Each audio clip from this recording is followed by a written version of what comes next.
piece on my hand. So immediately the 5 of us went on hunger strike. And my ulcer bled and I had to be transferred to the hospital.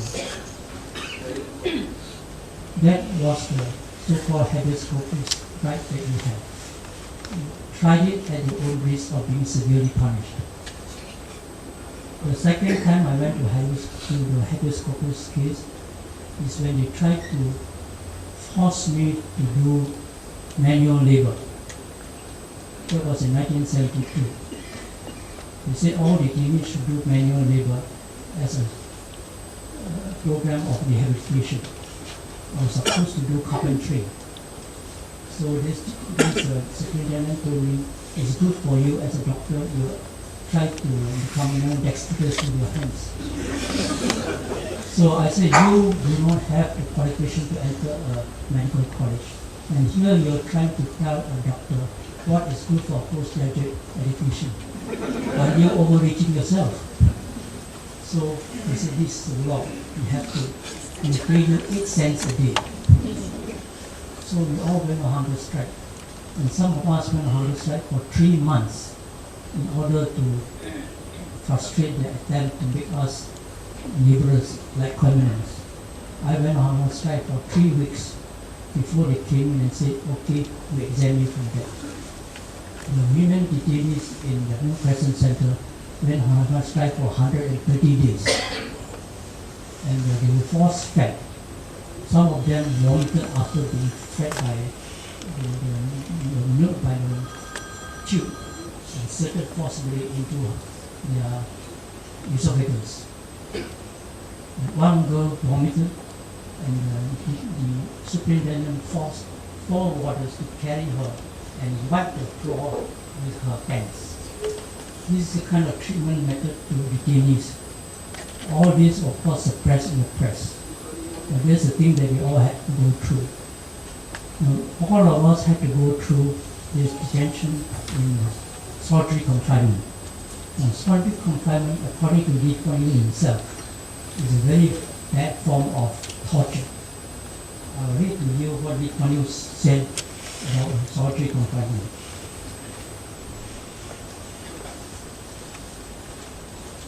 Quote, the biggest punishment a man can receive is total isolation. In a dungeon, black and complete withdrawal of all stimuli. That is real torture. Lee Kuan Yew, January 2008. Although he knows that it's real torture, he had no compunction in meting out this real torture to all detainees without exception. Some of us had to undergo this real torture, not for 2 days, 3 days, but for 6 months. Now, under the law, there is a protection for even criminal prisoners from this kind of torture. A criminal prisoner, when found guilty of infringing prison rules, will be sentenced to solitary confinement for not more than 2 weeks because of the obvious mental ill health effects. But for political detainees, there is no protection. Lee Yu Sing, the Director General, the General Manager of Nanyang Sampao, was put into solitary confinement not once but twice. And it's to his credit, he withstood that kind of real torture. T.T. Raja, a lawyer who was detained for 2.5 years, was put under solitary confinement for 6 months, twice. Said Jahari was put under solitary confinement 4 times in his long 17 years of detention. Now, it is to our credit that we did not break down in spite of this real torture. We stood our ground and held on to our integrity. Today, we are asking us to be magnanimous. What does magnanimity do? Only those who have suffered has the moral right, moral standing to be magnanimous, not the culprit. The culprit can seek forgiveness if they admit their mistakes and apologize for it. Not for the victims of this torture to seek forgiveness. We are the one who has to be magnanimous, and we are prepared to be magnanimous provided the culprits admit their mistakes and seek out forgiveness. In my statement that I released to the press in 1972 through my wife, Dr. Christian, and which was of course suppressed by the newspapers, but was distributed a lot to all student organizations. I say the proper way to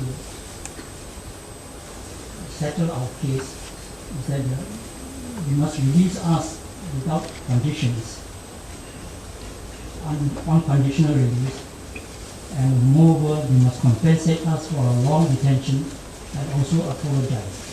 I say I'm prepared to forego these two last conditions of having to compensate us and also having to apologize to us. Because I don't believe an arrogant man like Lee Kuan Yew will concede that to me. The question of release unconditionally, that we stand firm. I stood firm and had to suffer for 2 decades. That is the price we have to pay for our integrity. In Singapore, we have a situation where the government leaders said they have integrity that has to be sustained by the highest pay in the world. And then they demand from political opponents and detainees an integrity that has to sustain the longest imprisonment in the world. This kind of 2 types of integrity, to compare them is to compare heaven and earth.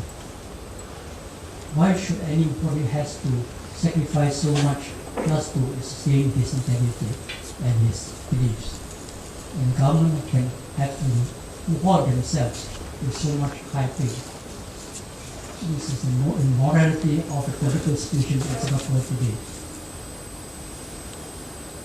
Now, detention without trial is not a peaceful action. It's an act of violence. We come to see you not in the day-night with the invitation card. We come in the morning, 4 a.m. is the usual time. That's the time when decent people sleep and when political terrorists and tyrants strike. And when you're detained, you're subjected to all kinds of mental and even physical torture.